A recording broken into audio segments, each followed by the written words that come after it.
Good afternoon. Welcome to this session on AI at a Crossroads. Progress comes with responsibility, where we'll be looking at the profound impact of artificial intelligence and exploring its transformative potential, whilst also addressing its critical challenges that accompany the rapid growth. Over the next 90 minutes, we're going to be discussing AI's environmental and social implications, whilst highlighting how, when used correctly, it can be a force for positive change. Coming up shortly, I'm going to be welcoming to the stage Anthony Virapin from Microsoft, Shani Gwynn, to talk about increasing inclusivity in AI development. We'll then have a panel looking at how AI can drive positive societal change. And we're going to be exploring this in 3 different sectors: research with the CNRS, healthcare with GSK, and social services with Bayes Impact. I'll then be welcoming Axelle Lemaire from Sopra Steria and James Martin of BetterTech to address the environmental impact of AI and our consumption of water, energy, and hardware. First, though, let's set the stage. Let's start with a video address from UNESCO and from Mexico's candidate for the position of UNESCO Director General, Madame Gabriela Ramos. Dear colleagues, dear friends, we are living through a transformation that is not only profound, it is incredibly fast-moving. In just a few years, the technological landscape has shifted dramatically. I still remember when the spread of mobile telephony was considered revolutionary, especially across the global south. But since the arrival of generative AI in November 2022, the pace and scale of change had reached an entirely new level. Today, we're not only dealing with generative AI, we're seeing the emergence of reasoning AI, capable of solving advanced problems and coding autonomously. Agentic AI systems are becoming able to perform complex tasks that once required entire departments, like managing corporate accounting or automating logistic chains. And this is not science fiction. It's a reality. It's a transformation that is not just technological, it's financial, it's organizational, it's structural. Initially, these advancements were concentrated in the hands of few players with deep pockets in the US, in China, in the UK. Now we see models like DeepSeek being developed using less energy and less money. And the recent open source AI dynamics are contributing to trigger another turning point, one where a broader range of actors can engage in the development, deployment, and even governance of these systems. The core issue is not simply what these technologies can do, because we all marvel. The real question is what they can do for us and what society wants them to do. This is a societal conversation, it's not a technological one. AI does not follow an unstoppable destiny that is separated from us. It's the result of our decisions about policies, guardrails, regulations, investments, inclusion. It's all about ethics.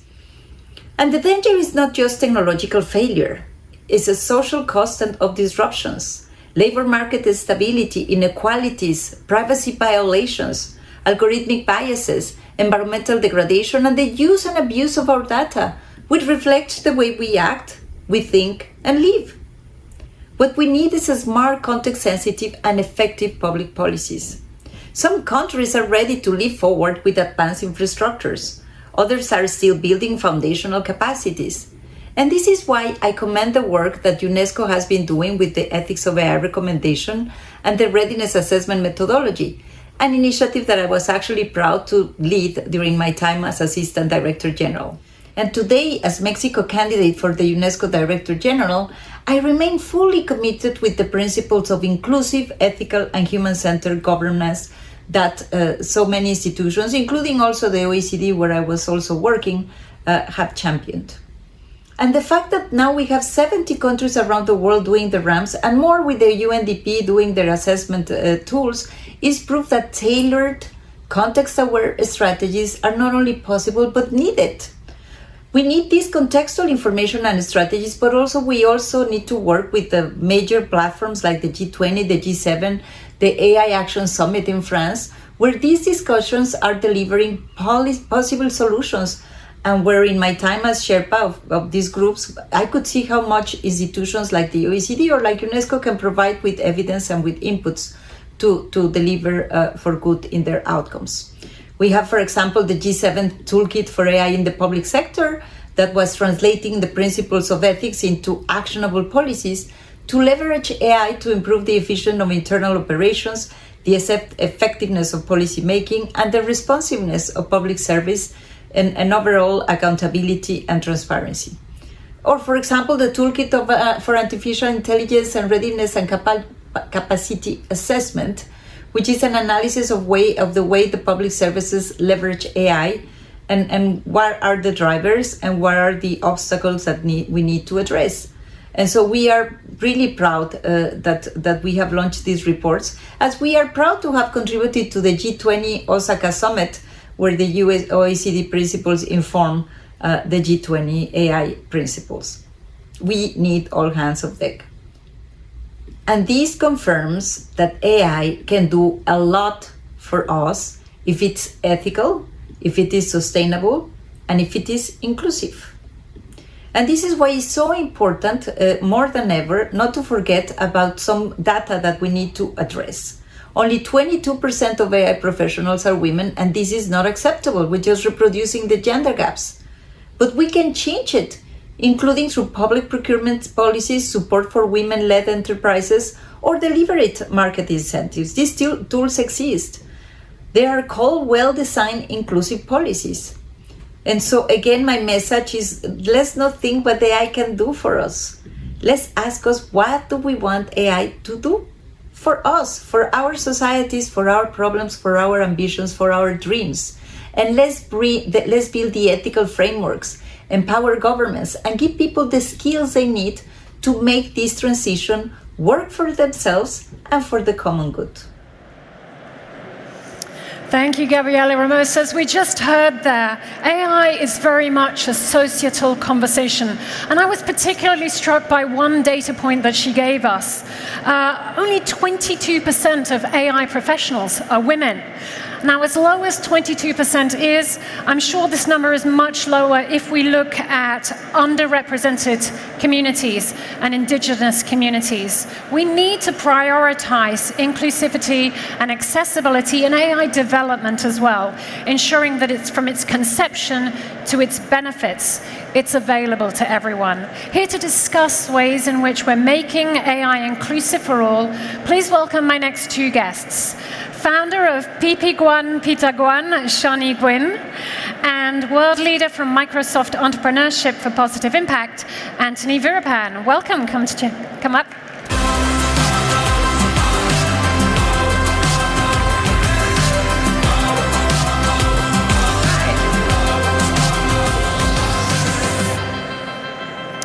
Welcome to you both to Change Now. Shani, you're committed to building capacity within Indigenous and non-Indigenous organizations through public relations, meaningful impact, and inspiring design and strategic communications. And I'm particularly looking forward to hearing more about the AI assistant you've created shortly. Taina is good. Wasigan Kisawatsuen.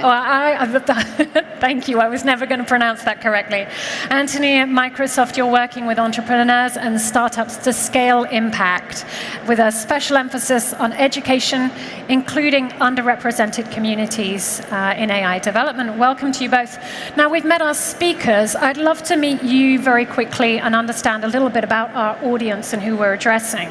So hands up, please. How many of you are actively working to promote and advance inclusivity? All right, good number of hands going up. That's great. How many of you are actively working in AI development? Okay. How many of you just put your hands up to both of those questions. You are both working in AI inclusivity in development. Okay, there's a good number of hands that we have here. Fantastic. Our aim is that through our conversation and over the next 20 minutes, we're able to help everyone be better informed as to how we can do this.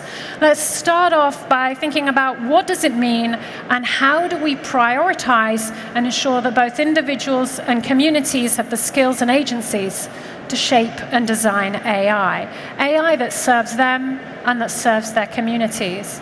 Anthony, how are you doing this through your work with entrepreneurs and startups? Yeah, that's an important question. And when we heard about, Gabriela Ramos, she started about speaking about the change with AI and the opportunity. If some of you participated this morning in different sessions, we mentioned this number about the opportunity, and by 2027, we know that AI could create about 70 million new jobs, new opportunities. But to do that, we need to prepare the people, to skill the people with new digital and AI skills. And that's what we are doing at Microsoft. So it's part also of our responsibility to help people and train people to be ready for this next generation of jobs. And that's why we helped more than 14 million people in the world with AI certifications, with new skills. And we do that in different countries, with different type of people and underserved community. But to do that, that requires collaboration with the different key stakeholders. That includes governments, educations, non-profit organizations, and entrepreneurs. That's why I really want also to make a connection with the startups world, with the tech startups. I will add a question to what you asked to the audience, Kristen, about how many of you are entrepreneurs in the room? So we really need you. I mean, in this skilling initiative and on how we really make sure this is concrete for people, we need entrepreneurs because that's required to go fast and to help people with concrete solutions. And that's also why I like Change Now, because it's really designed with concrete solutions and showcase some startups and entrepreneurs with innovation. So I can also share more examples about that, but yes, wanted to share that first. Fantastic, thank you, Anthony. Yes, speaking to entrepreneurs, it's definitely our audience here. We have one also entrepreneur and someone who's doing a lot of work for advocacy for indigenous communities here. Shani, what does it mean for you, and how are you prioritizing individuals and communities in AI development through your work? Tanse, Mahagan, Oyoyo, Esqueo, Natsiga-san. I just want to talk about how I am just a walking example of including. I don't come from an AI background. I'm not technologically savvy. I can't even say the word apparently. But I found an opportunity. I saw a need and I involved myself. And when it comes to Indigenous people, specifically to Canada and the US, a lot of our folks do not have access to high-speed internet.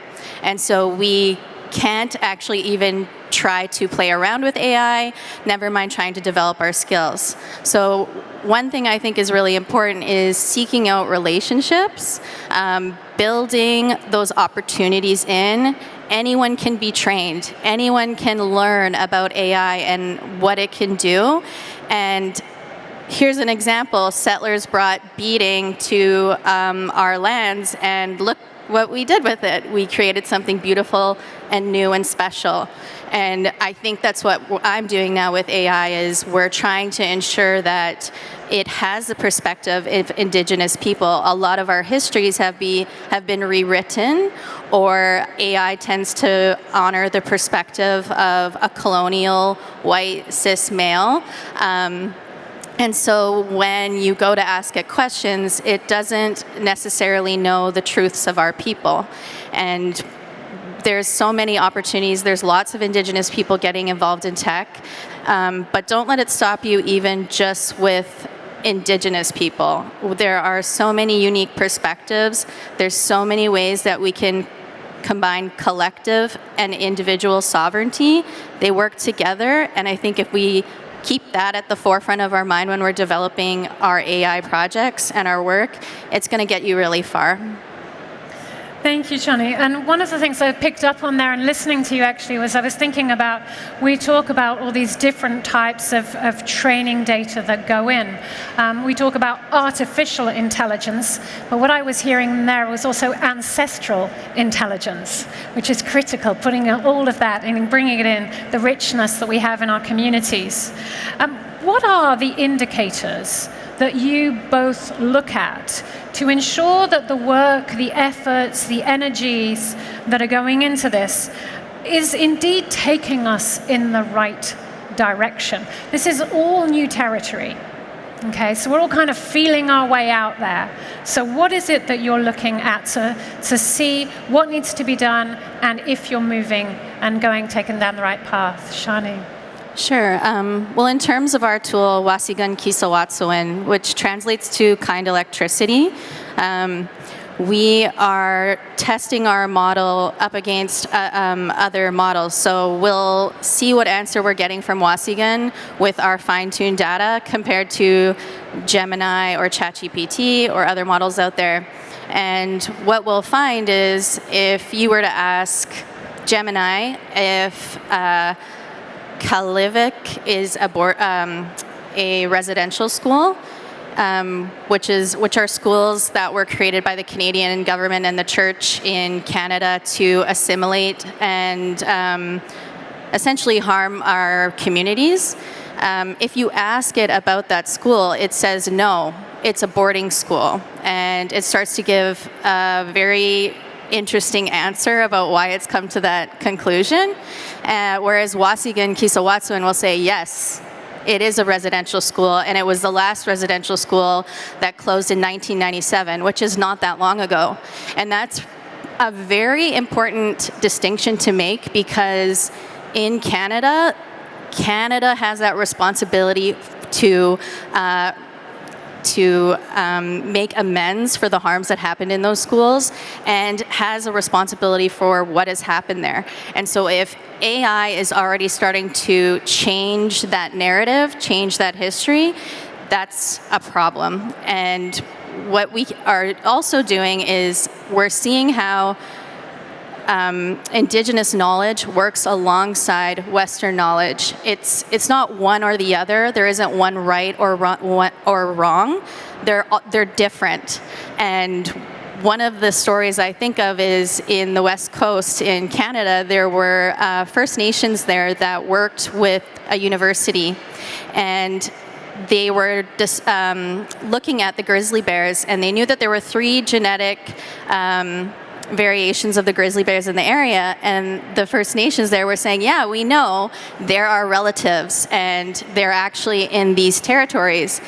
Well, the university was like, well, let's see about that. And so they went about it with their methods, and what they found was that the map from the university of the genetic 3 grizzly bears perfectly aligned with the map of the First Nation language maps in the area. So again, we're just confirming ancestral knowledge that we've always had. Both are right. Both tell us different things, but we have to ensure that the colonial perspective isn't the favored one, that you can present all different types of data and be able to see that transparently where it came from as well with AI. So you're actually going out there, finding these questions, running these tests, and you're able to see in the data and the responses that the LLMs give you back. Are you then also partnering up with any of these to try and evolve their models and incorporate more of your Indigenous, that sort of factual heritage knowledge into their models? Yeah, so we're working with data that's validated by Indigenous people, but we're also going into community, working with them, collecting that information, but it's done, again, in a very relational way. We're not looking at transactions. We're not looking at making it a capitalistic endeavor. We're looking at how do you want to be involved? How do we create this together? And that way we're making something that's much more meaningful and that they become champions of. And with that, we also have a guidance circle of 9 elders from all across Canada, and they're helping inform how the tool should be built. So we have all of these elders using AI right now, which is awesome. So if you don't think you can use AI, know that there's 70 and 80-year-old women in Canada that are using it for the first time and really enjoying themselves. Fantastic. Well, I think that is also an indicator that you're going in the right direction. But Anthony, I'm going to come back to you with the same question. What is it that you're looking at to see and make sure that you are progressing in the right direction with your work at Microsoft? Yes, actually, our mission at Microsoft is really to empower every person and every organization to achieve more on the planet. And the every and person is super important. So what we are always looking is the reach we can have and we can generate with all the initiative we have. So we publish every year a report with a lot of numbers and data about our impact, but also our commitments and the advance. And the goal is not only to share the data, but also the lessons we learn from what we learn from different countries. And I mentioned the reach as an example. I lead this initiative called Microsoft Entrepreneurship for Positive Impact, which is designed to help impact startups and impact entrepreneurs that address environmental and societal challenges like the one we just discussed on scaling AI. We measure the reach of this program, and we have today more than 2,500 companies in this program. But the goal is also to measure how we can help them to make impact. And as an example, we partner with a company called Goldwall, based in Switzerland, now a global company actually. They are like a social network for Gen Z. They are helping to train about 2 million people, Gen Z people, with AI, and we are partnering with them. Same in France, we have built some partnership with France Travail and a startup called Kokoroe, with a target to train by the end of this year 300,000 people with AI. Same in Brazil with social entrepreneurs and social non-profit, actually, Nova Escola, and we train the teachers. So 3 million of people will be trained in Brazil. So that's the type of things we are sharing in the impact report. That's how we measure the success and how we can make advancement. But more than the numbers, again, it's also the learnings and insight we can also share to others, and not only with the startups and the non-profit I mentioned, but also with other corporations, which is also super important because we cannot solve it alone, right? We need to work as an ecosystem. We need to work with others. And again, I would say that working together, working as one instead of just silos is really, really becoming crucial in this time. Okay, so the reach definitely in the numbers, but also those learnings, and I'm guessing that's feedback loops as such into your programs. Fantastic. Yeah. Now, let's just think about the context of inclusivity today. It's not an easy one, okay? Diversity, inclusion, equity are all things that over the last couple of months have been removed from our priorities, from policies, from funding. What does it actually mean, the future of inclusivity in an increasingly AI-driven world in this context? Shani, for you. I think it's a story of my life and a lot of my ancestors' life is these things, they come and go, and nothing changes for me. I'm still going to be an indigenous, still a woman, I'm still going to be Métis, I'm still going to be Cree, I'm still going to have my perspective of the world, and I'm still going to continue pushing for the things that I know are right. In Canada, Indigenous people are actually rights holders, so we're not supposed to be lumped into DEI. That's important because we're supposed to be partners, or our relationship is actually with the king, but that doesn't happen.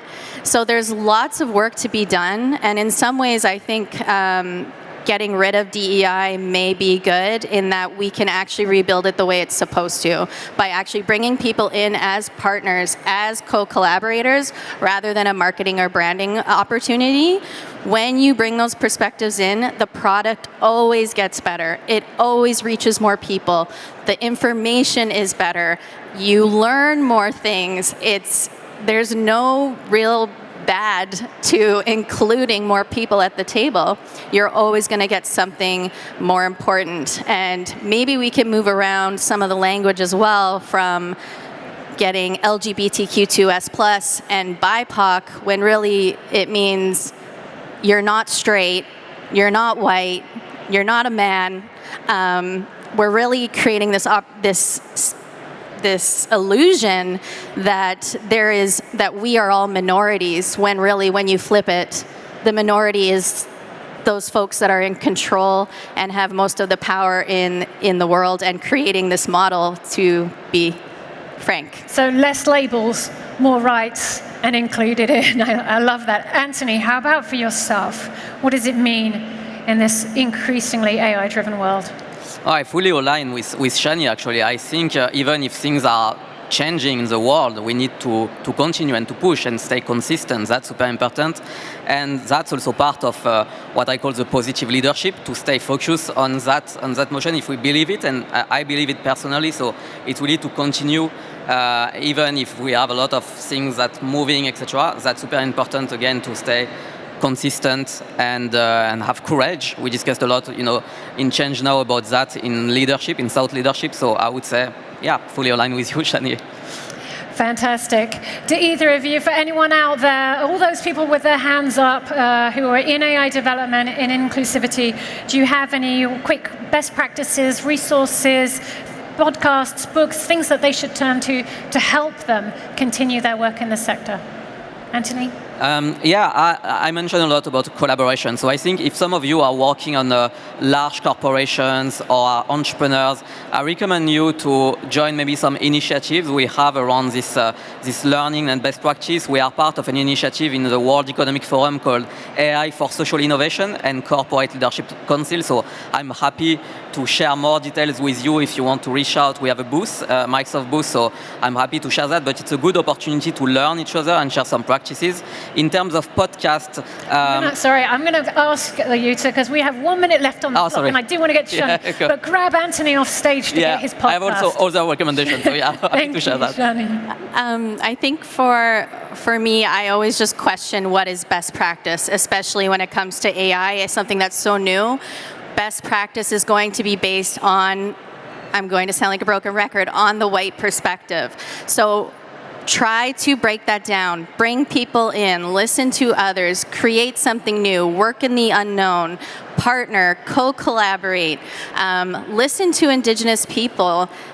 I have so many books, 21 Things You Didn't Know About the Indian Act by Bob Joseph, Indigenous Rights by Chelsea Vowell, The Big Melt by Emily Riddle, Unreserved is a podcast, Two Crees in a Pod is a podcast. Anything that you listen to about Indigenous people is going to improve your project. You're going to see how you can do it in a relational way, and how everything you do impacts 7 generations in front of us, 7 generations back. If you keep that in your mind, you're going to create an amazing product. Thank you, Shani. Both Shani and Anthony, you've definitely impacted our audience here. Thank you so much to you both. Now, inclusivity is just one of the ways that we can be sure that AI is developing and being applied carefully in order to serve us. And carefully choosing how and where we apply it is critical to make sure that we focus and we're getting the best out of it. That's what we're going to be talking about now, how AI can be used for the greater good. Please welcome the Chairman and Chief Executive Officer of the CNRS, Antoine Petit, the General Manager of GSK, Thibault Desmarest, and Chief Operations Officer from Bayes Impact, Elodie Juan-Julia. Come on up.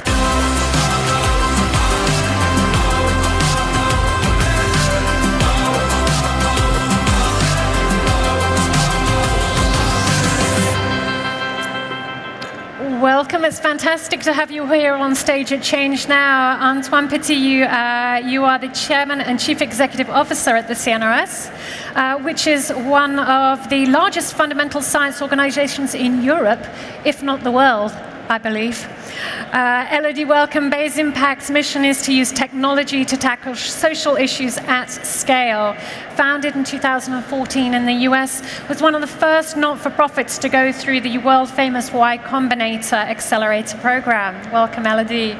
And Thibault Desmarest from GSK. You've studied science, biology, and business in France and the US. GSK today is one of the 10th largest pharmaceutical companies, headquartered in the UK. Welcome to you all. What I have is we have 3 very different fields here. What I want to ask you all is, what is the most striking, transformative example of AI for positive societal change that you've witnessed in your field? Antoine. Okay, I would say that it's AI itself. Because what is AI? AI is computer facilities, computer power, it's data, but it's also, and perhaps before all, human intelligence. And so AI is not an alien who arrived yesterday from Mars or I don't know where. AI is just a result of brains, human brains, who develop algorithms for years. 4 years. You have to know that the first algorithms of deep learning, everybody speaks of deep learning, the first algorithms of deep learning date from the late 80s, which means more than 35 years ago. And so that's, for me, the most striking example of AI is AI itself. So never forget that AI is done by men and women. And if we want to work on frugal AI, on sustainable AI, we will need more human brains. And that's really what brings science to AI. In fact, we build AI in some sense. And after that, of course, AI has been transferred to the whole society. But don't think that AI, once again, is an alien. We built AI, and so it's also our responsibility to decide what is the AI we will want in the years to come. Thank you for bringing us back down to earth and recognizing that fact. It is quite amazing that we do have that here today. Elodie, how about yourself? The most striking positive impact you've witnessed? Yes. Let's start by a number, 85%. Actually, that's the number of social workers reporting feeling burnt out in a recent study in the UK.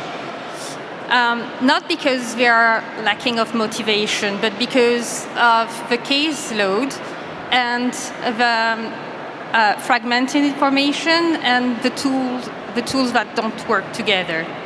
So at Base Impact, we recently developed an AI-powered case management tool to give superpowers to social workers and help them provide personalized care to their beneficiaries more effectively.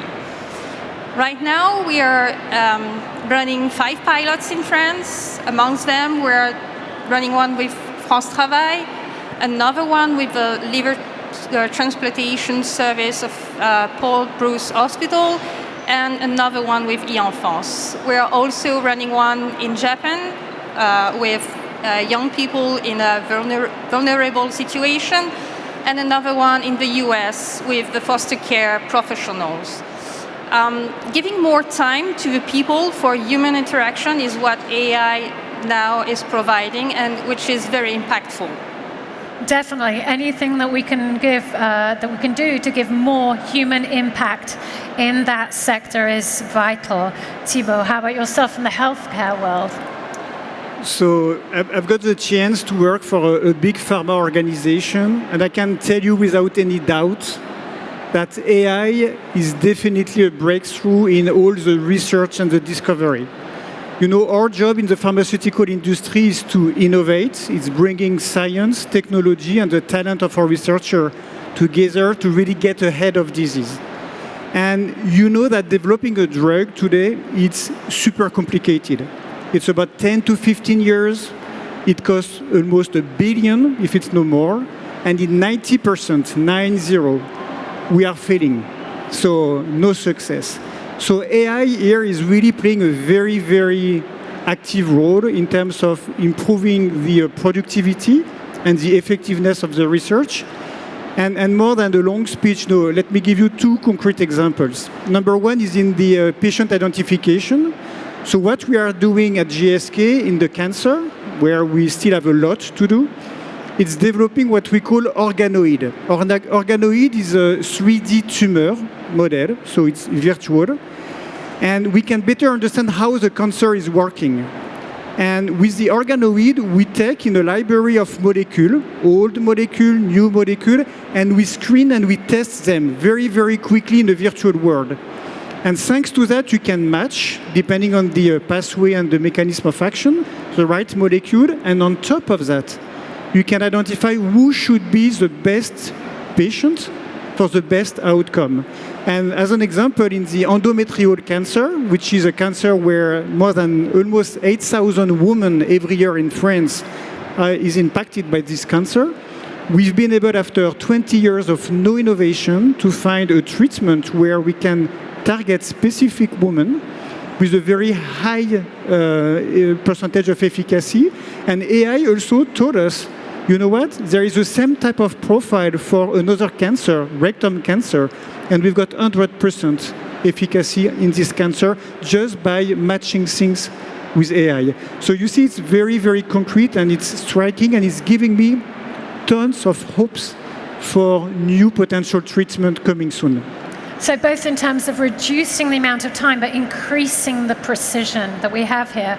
Now, I want to riff on a question that I just asked Anthony and Shani, actually, which is that when we're working forwards with AI, we're out there in the unknown as such, but you guys know what you're doing. You have roadmaps that you're working to. How do you make sure that both your AI roadmap leverages AI for good, whilst also taking into account and managing the impacts that are potential, the environmental impacts and social or healthcare impacts out there? Elodie, how are you doing this at Bayes Impact? So actually, we co-designed Case AI with a case worker. We met a lot of case workers in different sectors, making sure that what we were creating was responding to a need. So every feature that we created are a response to a need expressed by case worker in the field of health, in the field of foster care or employment.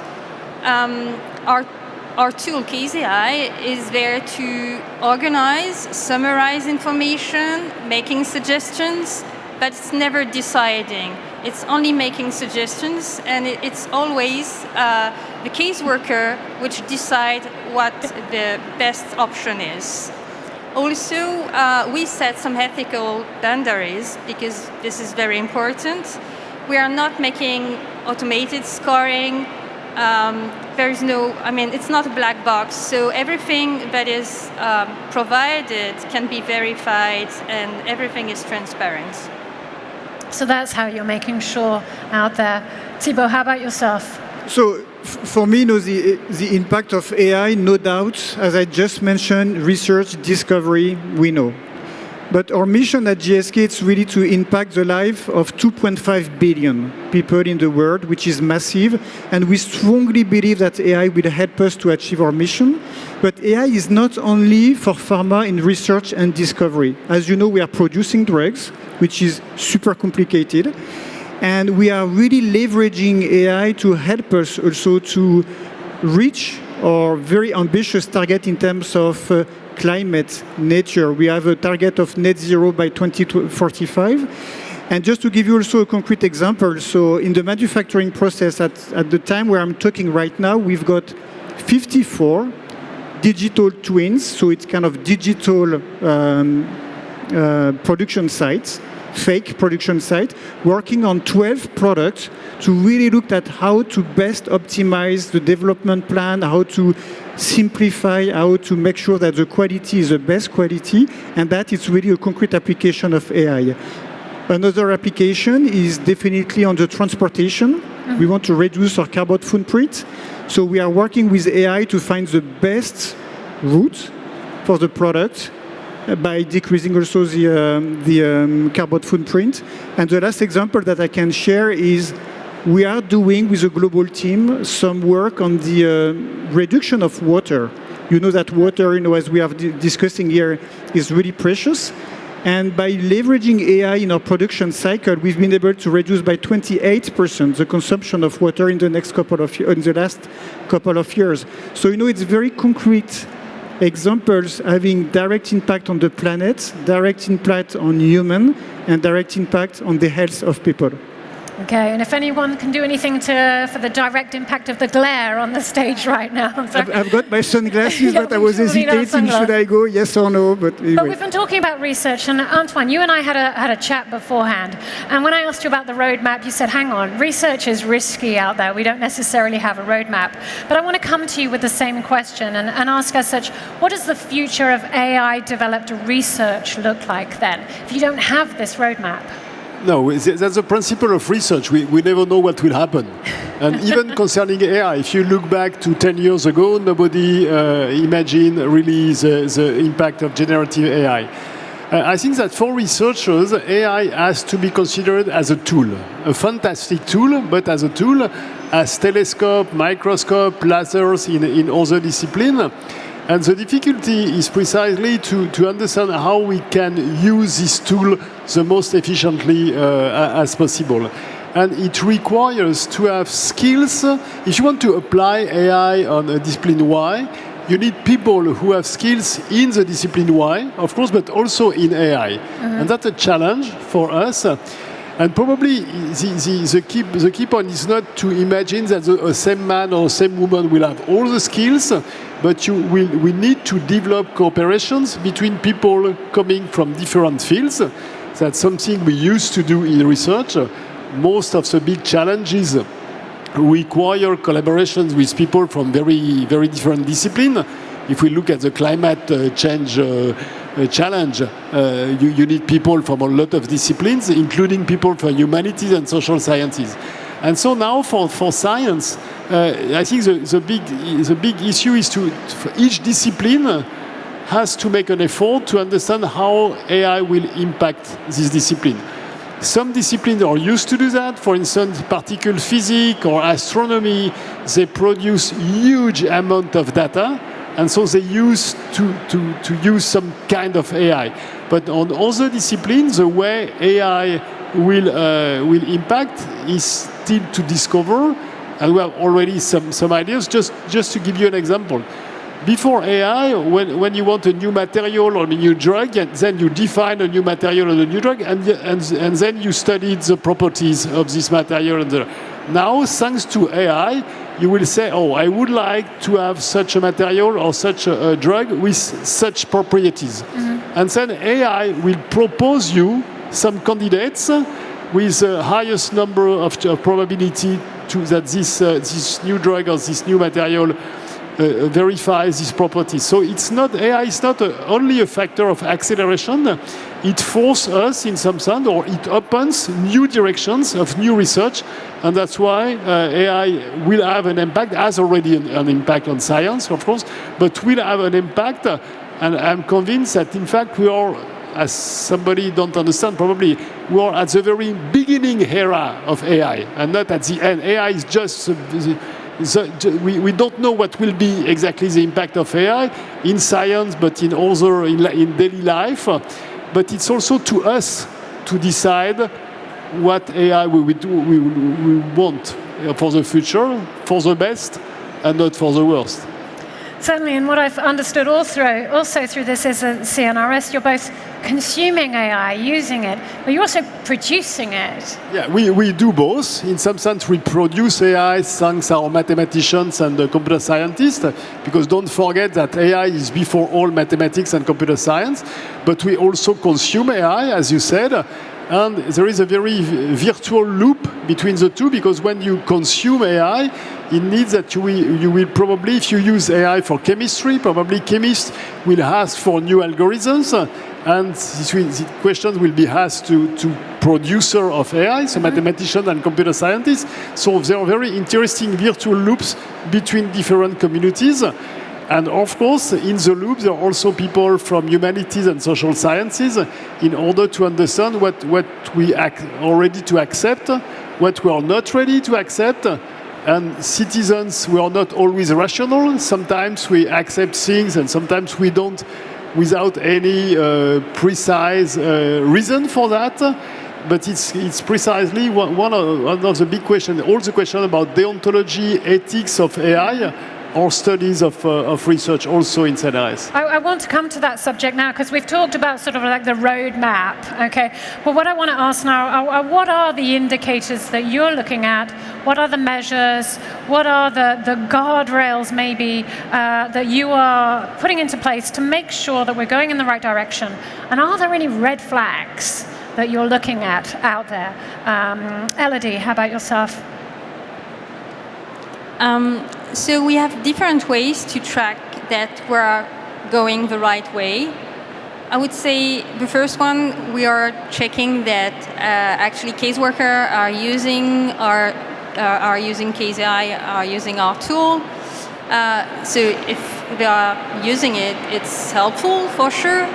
But if they are not, that's a warning sign actually. Also, we have some indicators, impact indicators, such as the time saved, because the time saved not doing paperwork, reports, etc., is to the benefit of the people supported. So when we see that there are X tasks that took 3 minutes instead of 30 minutes, that's a big impact.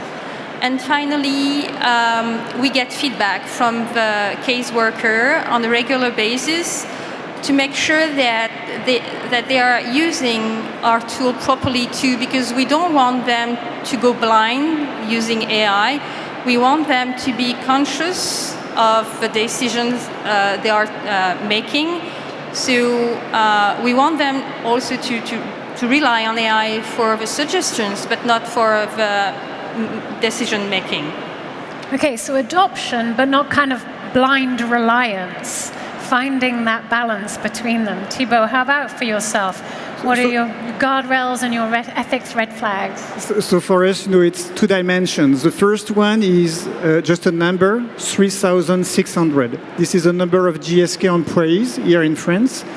And we want all of them to be familiar with AI power tool in their daily life. So we are doing training, we are doing everything we can to really bring that to each and every one, even in the manufacturing sites everywhere. Very often I've got the question, but we will be replaced by AI. And my answer is no, you will not be replaced by AI, but you could be replaced by people using AI. So learn, know how it works, and don't be afraid. So that's really the first, I would say, dimension. The second one is, because we are working in health, and it's extremely important to protect, and I have privacy with the data, is making sure that we've got the right governance. So we have an AI governance board in London, but we have also an AI governance board in each and every country. And on top of that, our CEO, Emma Wamsley, she's working and an active member of the Center for Strategic International Studies, which is a global organism defining how to use AI, how to regulate AI, and how to make sure that we are doing the right things with AI. So we really take it very, very seriously. We don't want at all to have any suspicion, any risk on that one. So it's a very important topic for us, in terms of governance. Okay, Antoine. If I may, I think that for science, the red flag or the danger, the main danger is if we let AI standardize thinking in some sense. The most talented researchers are the most innovative, the most originals. So they don't have to let themselves driven by AI.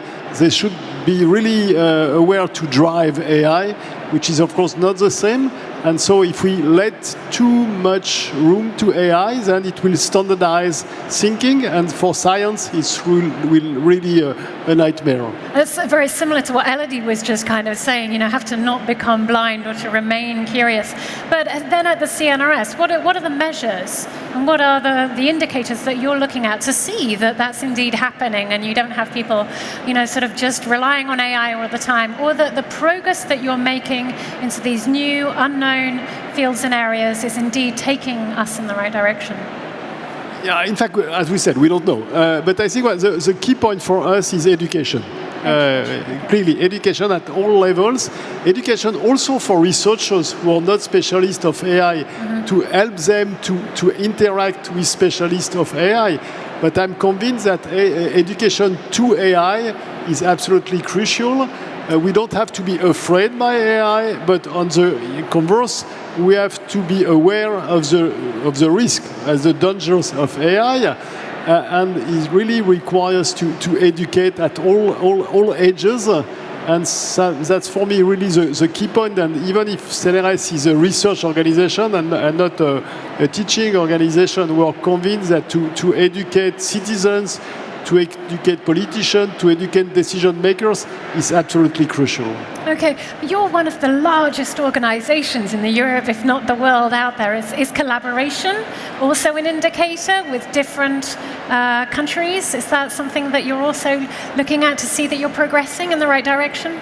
Well, we really, it's complicated to measure quality of research by numbers. It would be easy, but it does not exist. If you consider a journalist, is it possible to measure the quality of a journalist by a number? I don't know. If you consider an actor, it's the same.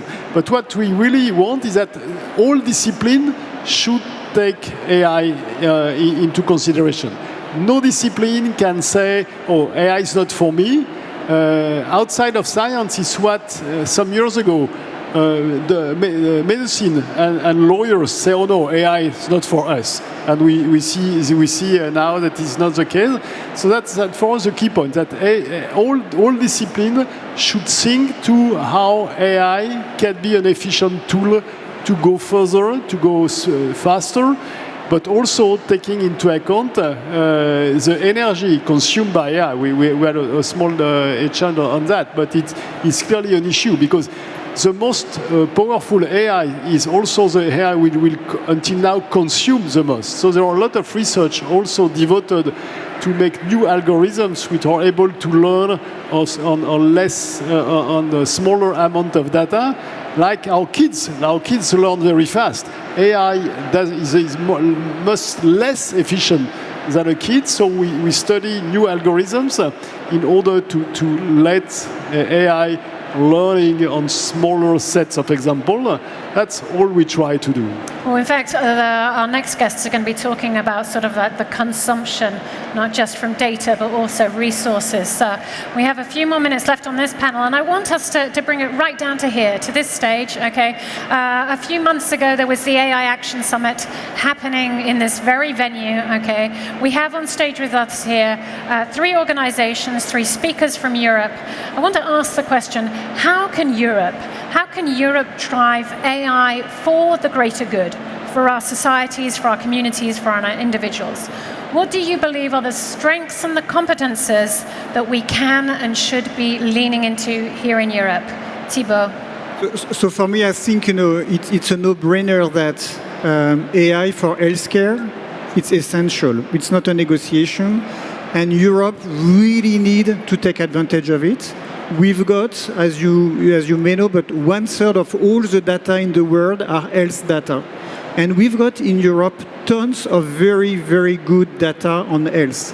And we've got the chance of having a good regulation. You can see it as sometimes a negative way, but you can also see it as a very positive way because it's clean data with great privacy, it's well organized. But now we really need to invest on our data. We need to make it accessible. We need to really leverage it for concrete application. Today, all these data are sitting somewhere with no real use of the data. And for me, Europe and our President Macron mentioned that, a couple of months ago at the AI Summit, that we really need to accelerate the access to the data, organize the data in Europe and in France, and that could really make a big difference.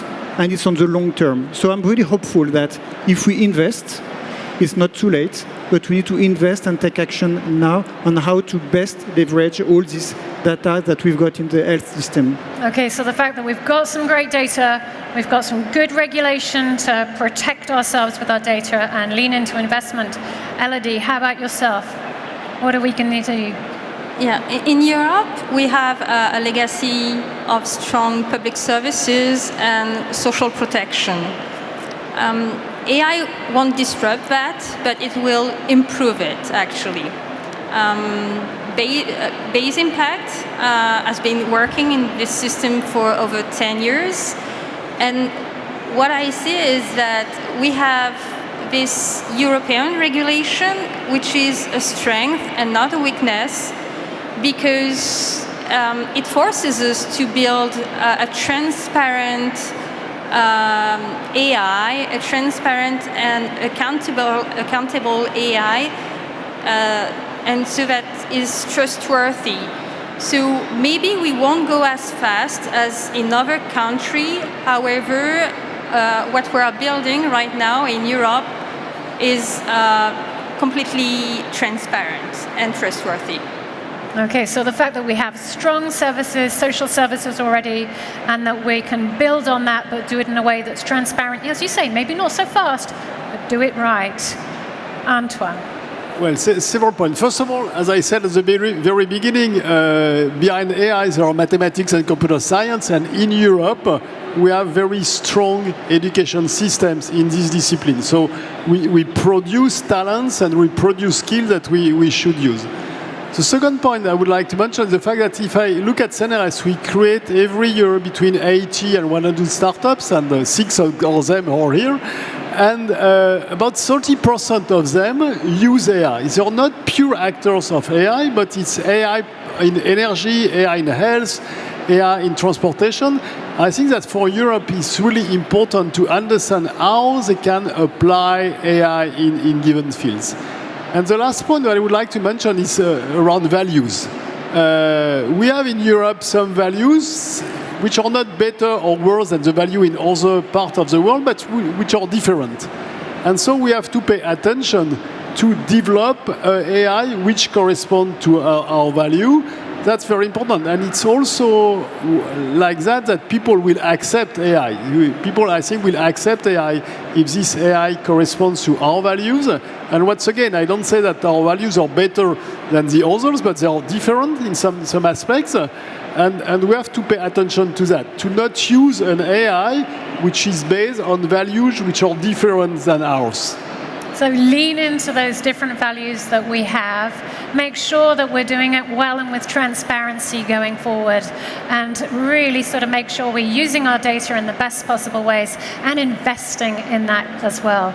Listening to these 3 different sectors, but very strong voices on the future of AI here in Europe certainly gives me hope for our future moving forwards. I want to thank you very much, Antoine from the CNRS, Elodie from Bayes Impact, and Thibault from GSK. Thank you very much to the 3 of you. Thank you.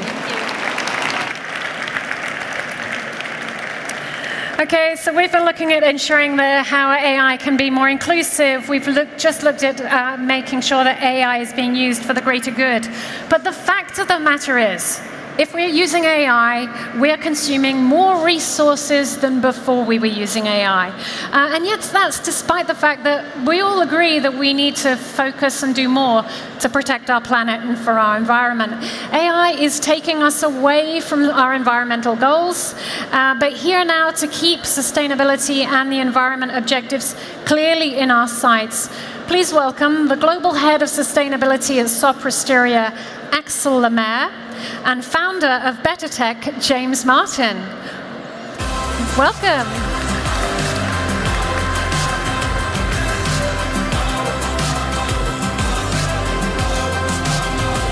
Hello, Kristen.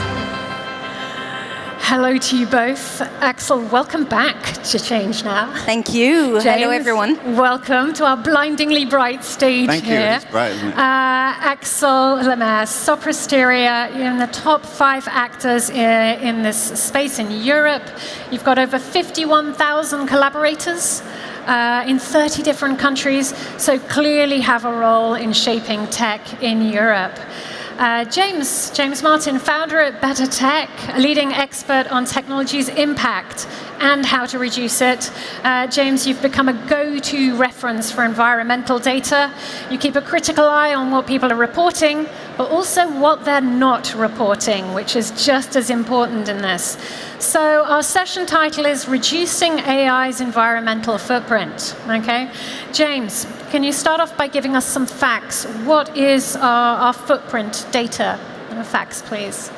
There isn't an easy answer to that question. It's Sam Altman, who is the CEO of OpenAI. He tweeted recently, I really enjoyed this tweet. He said, anti-AI people like to make shit up about the impact of AI. Well, Sam, if you told us a bit more about the actual impact of your AI, we wouldn't have to make shit up. I'm not anti-AI either, but my point is, if I don't know how many of you created some of those legally doubtful Ghibli images with ChatGPT recently, or those starter packs. just based on the latest estimations we've got, making one of those images uses enough energy to charge half a smartphone, at least half a smartphone. So if you put all that together, now I don't want to go too far with that sort of example because it depends a lot on the data center, where you're doing it, etc. But what we are totally sure of is the bigger trends, which are that people are using AI so much right now that data center energy consumption is going to at least double, or if not triple, by the end of this decade. That's one. And the water that these data centers consume is going to triple, or if not quadruple, by the end of the year. So you say that to people that, like Sam Altman, and they would say, it's okay, we've got it under control, it's going to become more efficient, we're going to use less energy and time. Well, actually, if you look at the next generation of NVIDIA GPUs that are allowing all this AI, generative AI to happen, the 2027 generation of NVIDIA GPUs will use 5 times more energy per rack than the current generation. So we're not on a good path, and we're even on such a bad path that in America, where most of these data centers are, it's around a third to a quarter of coal energy stations, which were going to be shut down, are now being kept going so that we can keep making Ghibli and starter pack images. Essentially, this is what's happening right now. Okay, so thank you for setting the scene for us there, Axelle. Across to you. We've heard a little bit about the impact. Clearly, we're not going in the right direction. But just out there with regards to the title of this session, what's the most impactful thing then that we can do to reduce our AI footprint? Well, I'll complete what you've just said about Sam. So Sam, CEO of OpenAI, if you're listening to us, please give us the figures. And I think the most impactful thing we could start with is measuring, because the reality is we can share some facts and figures, but we do not have access to the environmental information from the cloud providers. When they train the large models that then they put on their platform that are being used by developers, we do not have the carbon impact of that training. To the extent that we altogether do not realize now the reality of what's behind AI in terms of environmental impact. Let me share some information that will help you realize that reality.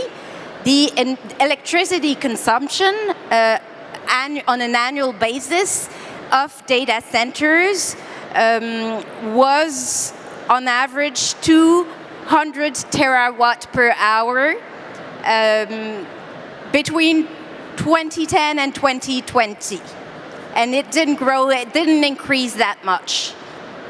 In the last 3 years, it reached 415 terawatt per hour. That's according to the first and latest report from the International Energy Agency dedicated to AI, right?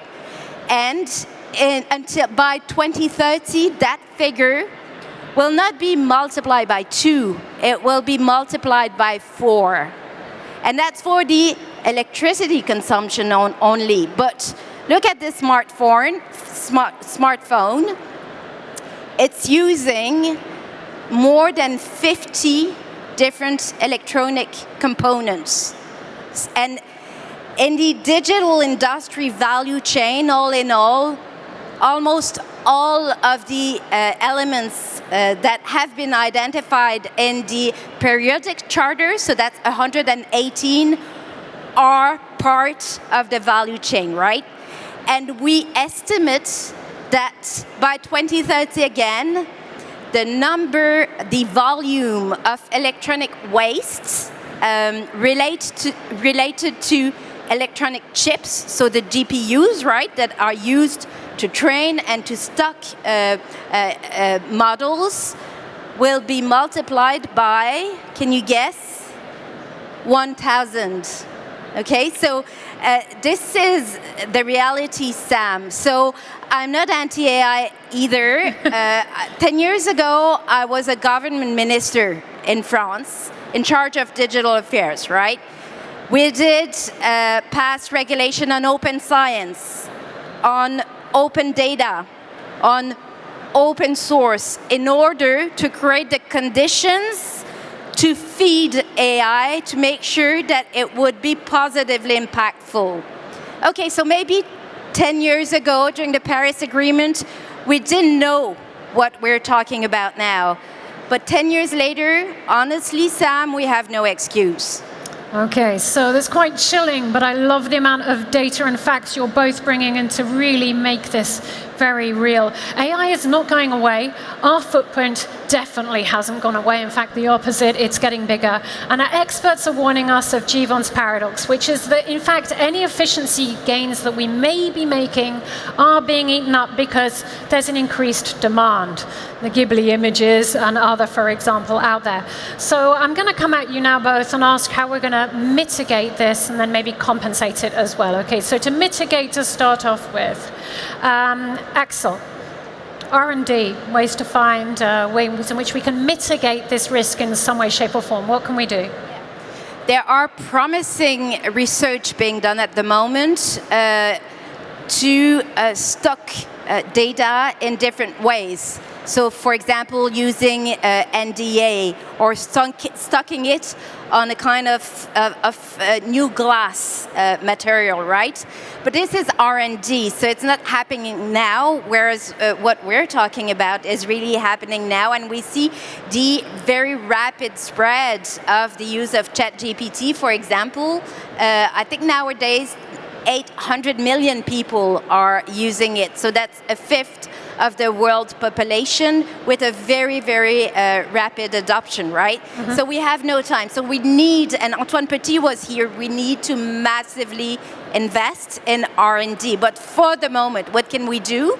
Well, first, choose the right data centers in the way they're being built and in the way they stock the data, and choose their location. Because of course, if you look at the difference between France and Germany, if the data center is located in France and in Germany because of their energy sources, it's 7 times more polluting and more energy emissive than in France. And this is actually just, sorry, I'm going to interrupt you because I want to get through a lot. I've got 2 brilliant minds on stage here.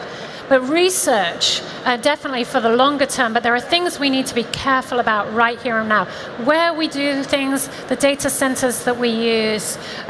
James, I know, has a list of things in here as well. So I'm going to ping pong across between you both, okay? We're going to do ping pong on this. What can we do to mitigate our risks right here and right now, James, also? You need to be aware of what you call the Jevons paradox. It's also called the rebound effect. These are the indirect effects. So what we were talking about, energy, water are direct effects. Indirect effects are, for example, Microsoft has enabled ExxonMobil and Chevron to find more petrol with AI. This means that they those 2 projects alone will generate 3 to 4 times more emissions than Microsoft itself.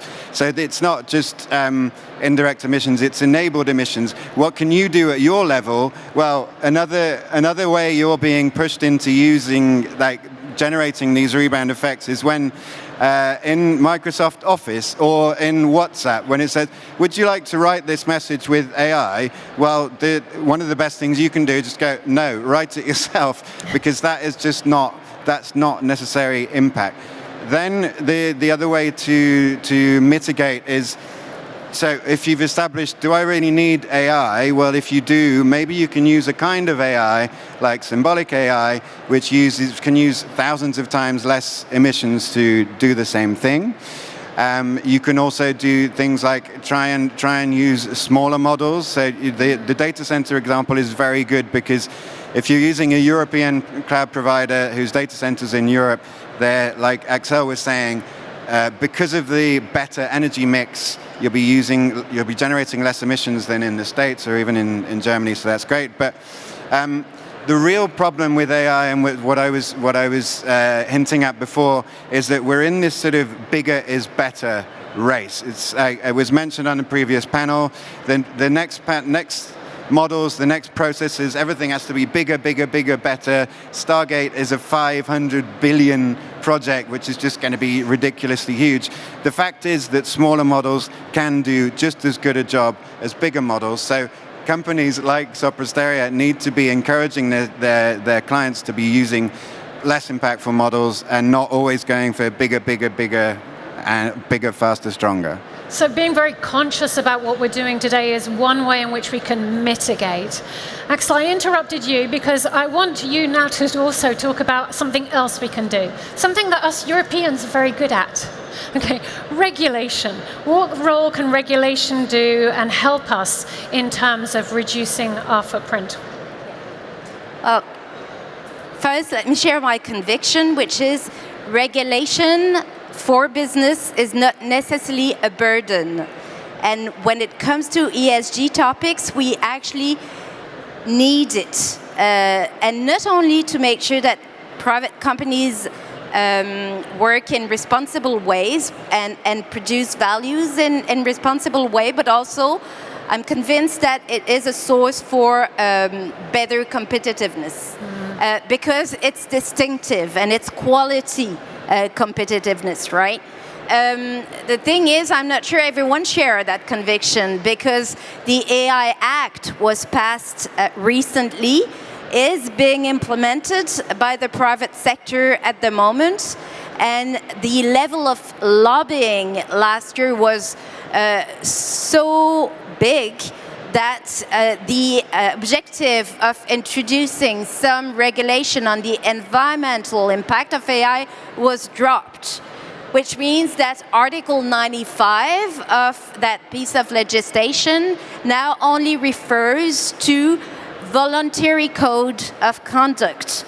And I've been on both sides. I've worked in the public sector and now work in the private sector. And I can tell you that having a regulatory framework actually helps to set, principles, help developers to understand what their clients can expect. So actually having rules help, and we, I think, need rules on the environmental impact of AI, and that could be a huge differentiator for companies who have activities in Europe compared with other regions of the world. Fantastic. Yes, so regulation not just for the competitiveness, but also I think for the resilience that we have, our companies' resilience, our economic resilience out there as well. I mean, there are many studies that demonstrate the direct relation between resilience and resilience of operating model, resilience of supply chain and sustainability. When we develop digital technologies in sustainable ways, we actually end up being more efficient and being more resilient. So the idea that small is beautiful actually both helps the planet and the people on one side and helps the competitiveness of companies on the other. I'm delighted to agree with you so much. It's great. And I want to talk a bit about France, why France is such a great place for developing this newer kind of what we call frugal AI. Not only do we have data center, we have a low rate of carbon in our energy in France, but also we have this thing called, so the regulation is not there yet, but there are guidelines which are developed by the National Standards Authority called AFNOR. It's called the Frugal AI, basically guidelines, référentiel in French, and it says that if you want your model to be considered as frugal, you need to prove that you couldn't solve this problem with another solution than AI. You need to prove that you're using the very best practices to make your model as lean as possible, that it consumes as little energy as possible.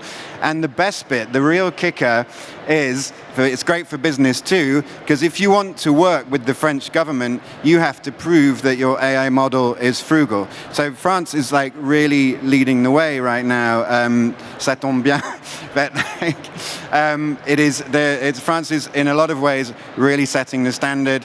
And then there's all sorts of innovation coming from also the associative sector. There's a way to measure the impact of your models, which is called ecologits.ai. It's one of many tools, but it's a really good one. It's developed by an association which I'm part of, called Gen AI Impact, and they're really working to push, like we were saying before, for more transparency. We need to be able to measure, or we can't improve. Okay, well, thank you to you both. I love this panel. I love having two such strong voices giving such solid data, but also pathways forwards to help us continue to both maybe use AI, but significantly reduce through through mitigating, but also compensating and seeing how we can use AI differently. Unfortunately, our time is up. I'd love to keep talking with you for ages, but please make sure you broadcast this information and everything that James and Axelle have just shared as widely as possible so that we can make sure we're taking care of AI's environmental footprint. Thank you very much to you both. Thank you very much to our audience. Thank you.